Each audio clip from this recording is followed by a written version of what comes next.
He's loyal, absolutely. He treats her dog well. He fine. How about that? Hey you guys, welcome back to my channel, Being Simone Iman. I am Simone Iman, and if you're new here, I do a little bit of everything, but currently I am reviewing and doing recaps of Married at First Sight season 12. I think this is episode 16. Married at First Sight is like one of my favorite reality shows, so I had to give y'all my feels and deals on this season.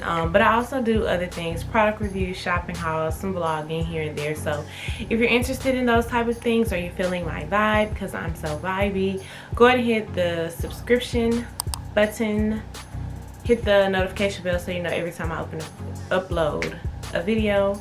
Y'all, saying this stuff weekly, you would think I have it down by now, but I be trying to remix too much.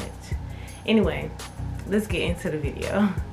Okay, so we're back down to 4 couples. Y'all, it's so much easier to review this show when there's just 4 couples. Let's talk about the most cringy.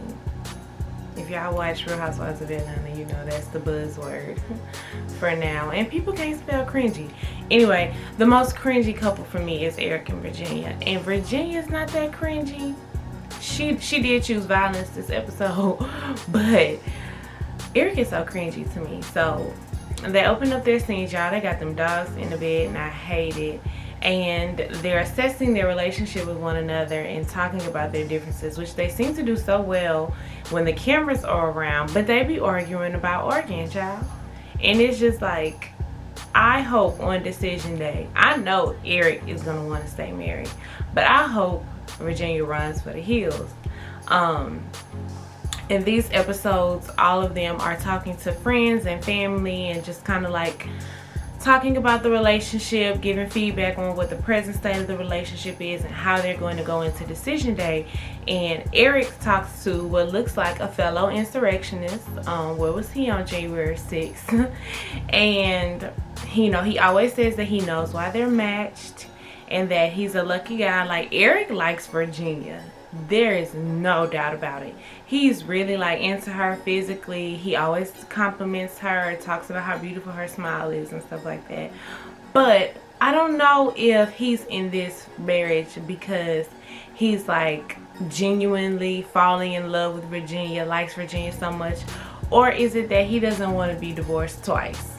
Because for me, I'm feeling like that's the reason why he wants to stay married so bad, because they have just too many fundamental differences for him to be like, but we can make this work. He don't want to be a divorcee twice. That's what I think. When he talks to his friend about Virginia, just like when he talks to everyone else about Virginia, he loves to use the fact that she was raised different, or like the trauma for her childhood, as a reason for them being so fundamentally different. And granted, it's true, like they were raised differently, her experience as a child was much different than him, but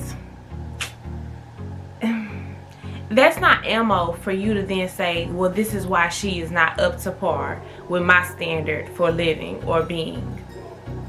Like, I don't like that. And I'm sure Virginia is tired of hearing that shit too. Like, yes, you're correct. We were raised differently. But that's not the reason why I don't want to come home to you at night, and you're not my #1 person or my best friend, or why you can't stand my dog. Like, that has nothing to do with any of those things. But he uses that as ammunition for him to feel like he can critique her and talk about, how she's inept. I don't like it. It's cringy. His friend, y'all, he said his friend calls decision day D-Day, and he laughs. But do y'all remember last episode when he had an issue with Virginia calling decision day D-Day? And the way they talked about it, it was like she had said it multiple times before, and he would tell her he didn't like it. But when his friend did it, he was laughing. His friend asked what his biggest issue with Virginia is, and what Virginia's biggest issue with him is, and it's the way he talks to her. And I would agree with him. The ultimatums, if she can't deal with it, I'm out, all that kind of shit, yeah, he could keep it. Virginia talks to her male friend Aaron, and he comes over, and the way she describes her male friends, I believe her, because when I was her age, I had a similar social circle. A lot of my friends were male. I spent a lot of time with men, nothing sexual, really platonic. I just had a better time with them. Shit, I like to wear tennis shoes and I like to drink, and that's what men like to do. Okay. Her friend asked about how it's been going, and her characterization is weird. Y'all, if you talking about your husband in your first couple of months of marriage and you say it's weird, run. He asks if it feels natural and if she has reservations, and when she's talking about the relationship, she looks like she has anxiety. I feel like, he said last episode he doesn't like for her to get on him on camera, and I don't think she's comfortable talking negatively about him and being honest about him, especially outside of his presence on camera. Her friends do ask good questions. They also FaceTime a friend named Abby, and they're asking her, like, where will you live, and about the lack of trust, and are you ready to do this for life? And no, Miss Jenny, don't do it. That's all I could think. Like, her friends asked all the right questions, and they were valid, and she has too much apprehension. But y'all, why she gonna say yeah? Because she wants that stability in life that she didn't see or get with her parents. And that would be her biggest reason for choosing to be with him. But I'm really hoping she says no. They go on their dinner date, and y'all, this is a pet peeve for me. You want to cheers? When you clink glasses with someone and you say something to commemorate the moment, that is called a toast. Okay? You want to cheers? Y'all, I hate it. And she said it for like the 20th time this season.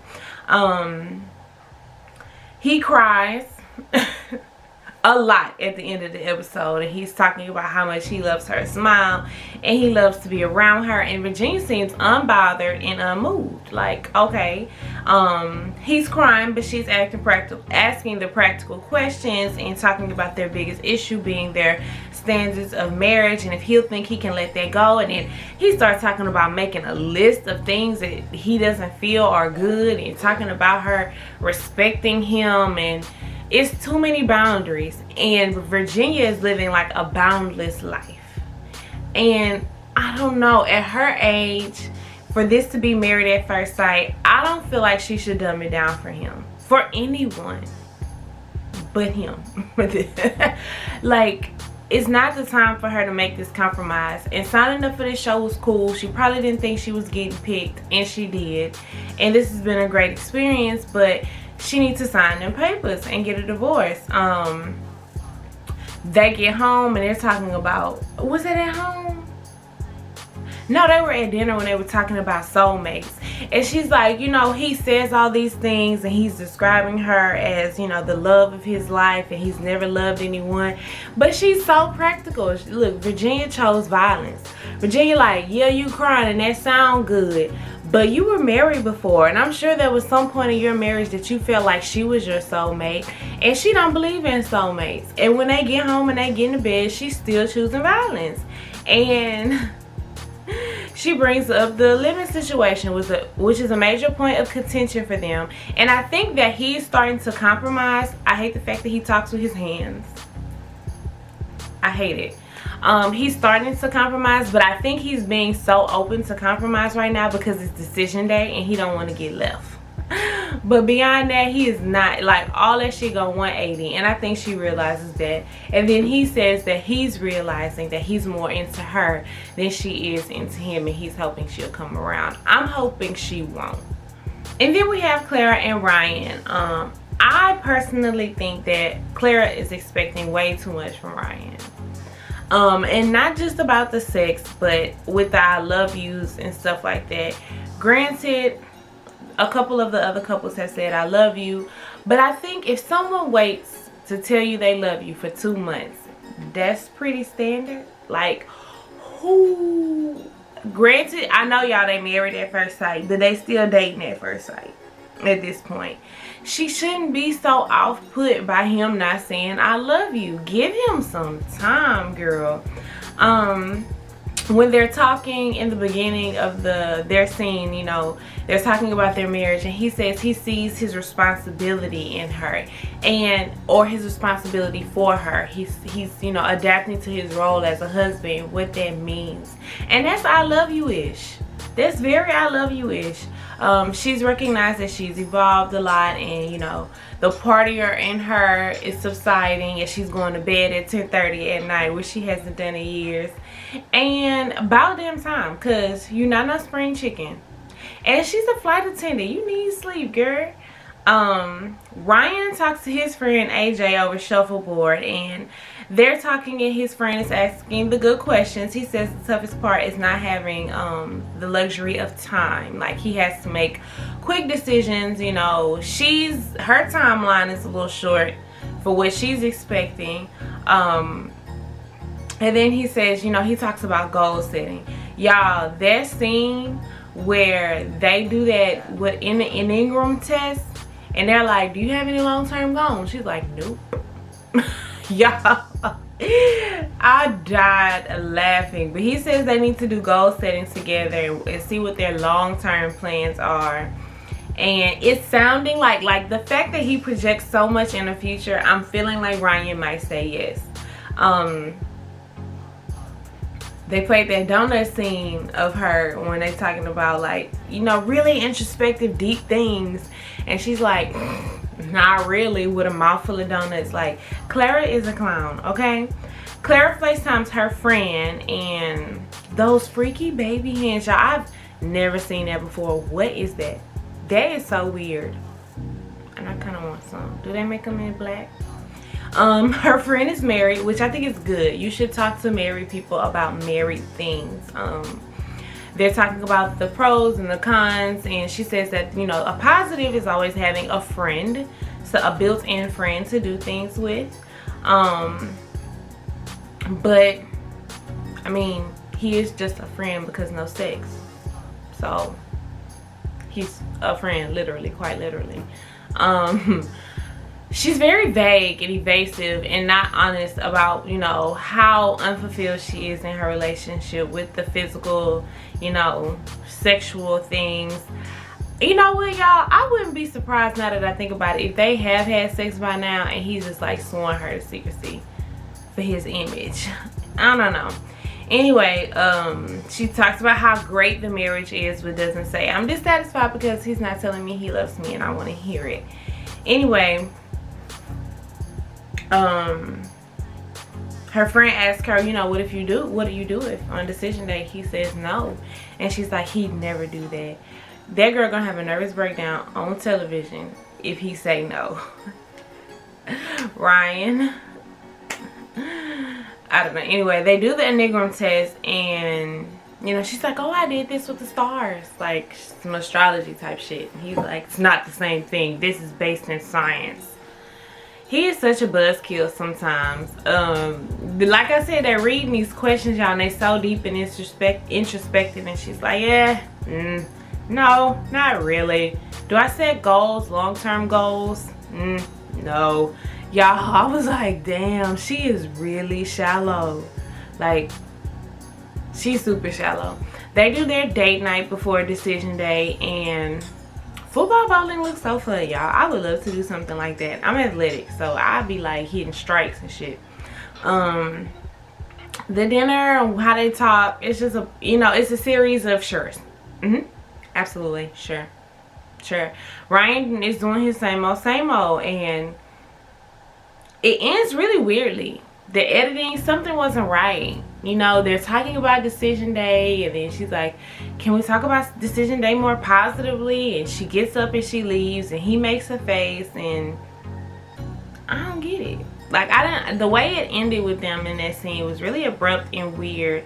I think that she's a confident yes. I think that he's on the fence, maybe. But then when they're parting their ways before decision day, he gives her a kiss, and I don't know. It's really weird. I don't know what's going on with them. I would be surprised either way. I can't say that. And I can also say I really like Brian's shape. Brian got a nice shape. I need to move on to the next couple. In the Beyonce and Jay-Z of the season, Briana and Vincent, they talk about decision day and they're like, you know, who will stay together, who won't. I'm with Vincent. Haley and Jacob might throw us a curveball and end up being together. And then here come Brianna with the overthinking, overanalyzation, and talking too much. She calls him unorganized, and of course he takes it personally. Brianna, you know your man by now, girl. He don't like to be called out, especially not on camera. Don't do that. But I be thinking, you know, she don't be thinking it's that big of a deal. Like, so what? I didn't call you fat and lazy. I just called you unorganized. But when she say unorganized, he hear fat and lazy. That's what he hears in his head.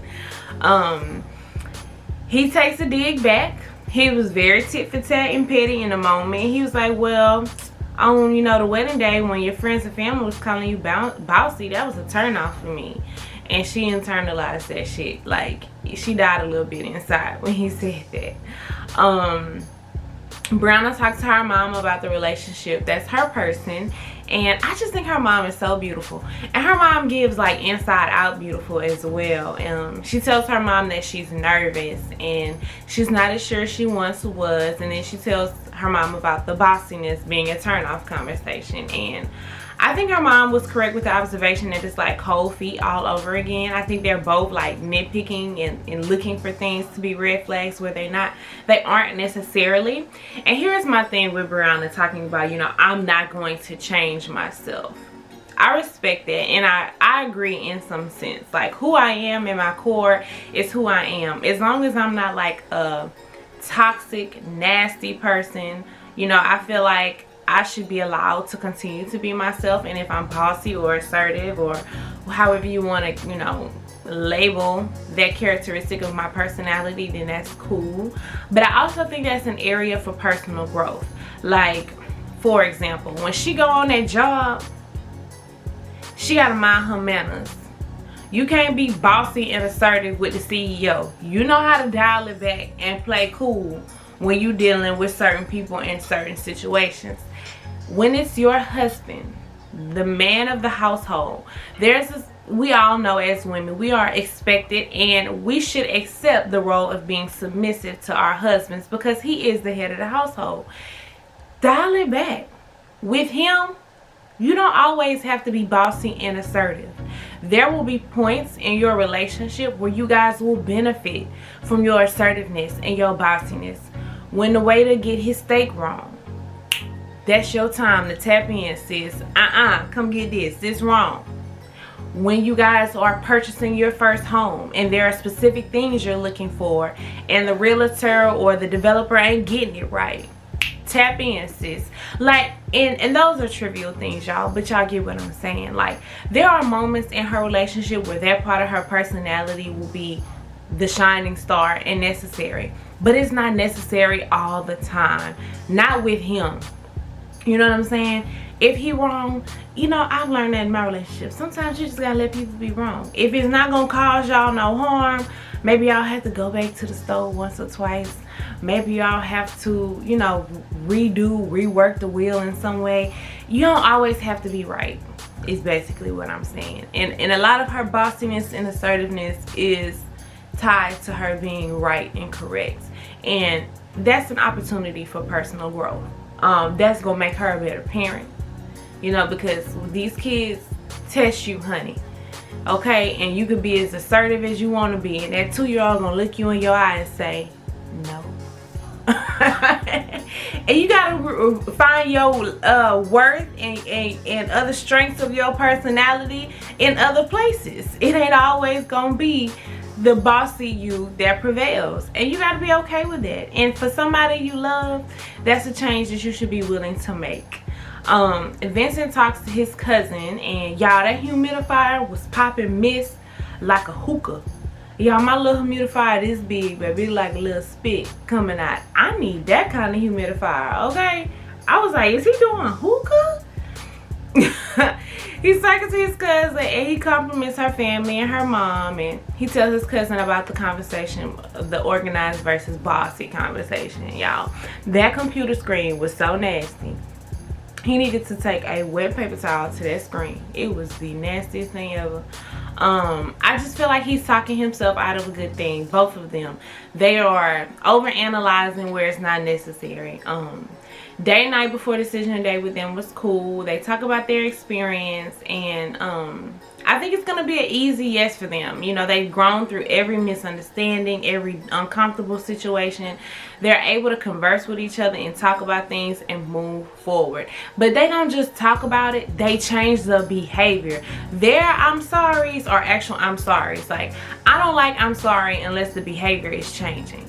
If the behavior is changing, you can apologize to me. Don't apologize to me if the behavior not changing.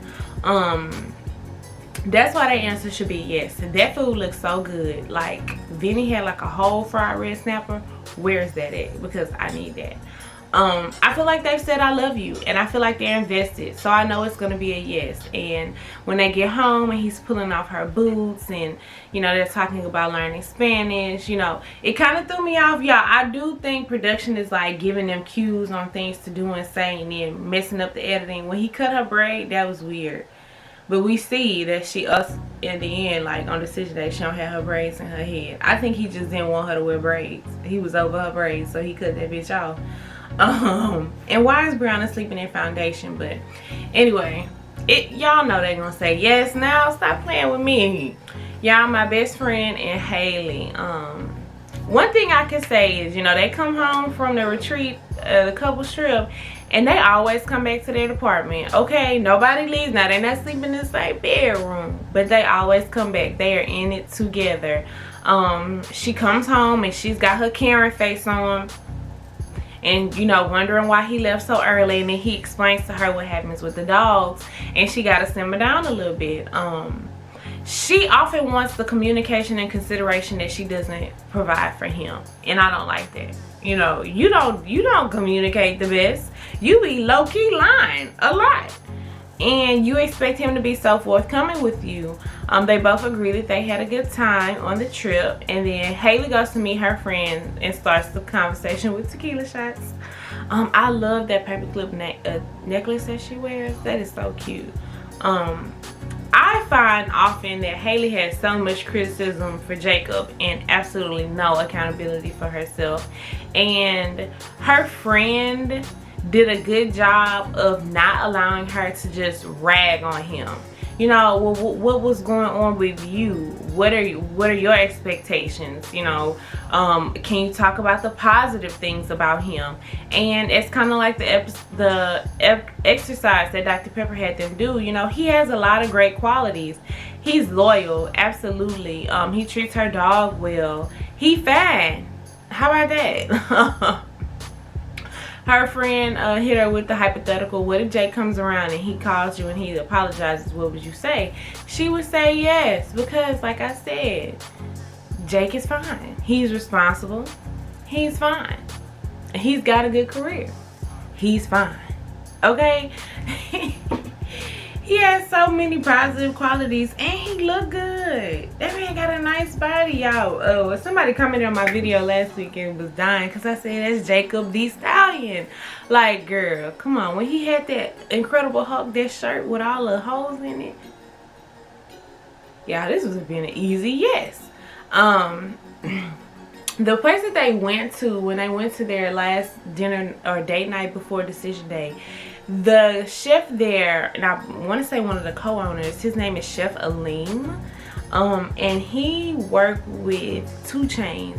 2 Chainz, on one of his albums, there was a recipe book inside the jacket of the album, and those were Chef Aleem's recipes. But I just thought that was cool because I follow him on Instagram and I saw that. I was like, I know that place. When I go to Atlanta, I have to go there. Their last date night before decision day was very friendly. It was not romantic at all, but it was very friendly. Jake holds his fork like a caveman when he's cutting his steak. Like, who taught him how to use his cutlery? I need to know.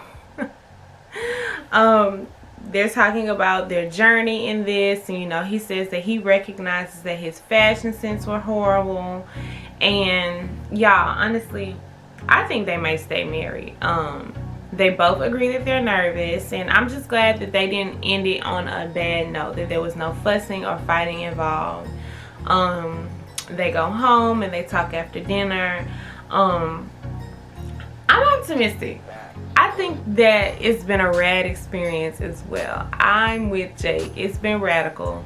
And I'm just so glad that they chilled out at the end. You know, the last day of their relationship, they were calm, cool, collected. They were courteous of one another. They were open with one another.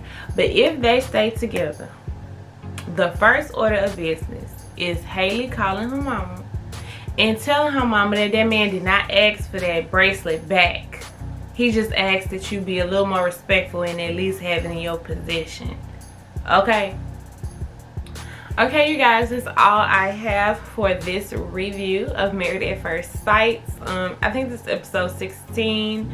My predictions, Erik and Virginia, I'm hoping they won't stay together, but I'm thinking that Virginia wants a stable family, home life so bad that she'll say yes. But no, if I had to make a decision, I would say no, because Virginia got a lot of sense. And like she said in her last talking head piece, she needs to be selfish and make a decision for herself. Erik and Virginia, I'm going to say no. Clara and Ryan, I'm going to say yes. Brianna and Vincent, I'm going to say yes. Haley and Jacob, I'm going to go out on the limb, y'all, and I'm going to say yes. They're going to stay together. Let's see. We will see next week if my predictions were correct. Drop down in the comments. Let me know what you guys think is going to happen on decision day. Y'all, I love your comments. I love that you guys watch my video, but I love interacting with you so much more. Let me know what you thought about this episode. I can't wait to talk to you guys. Until the next one. Bye.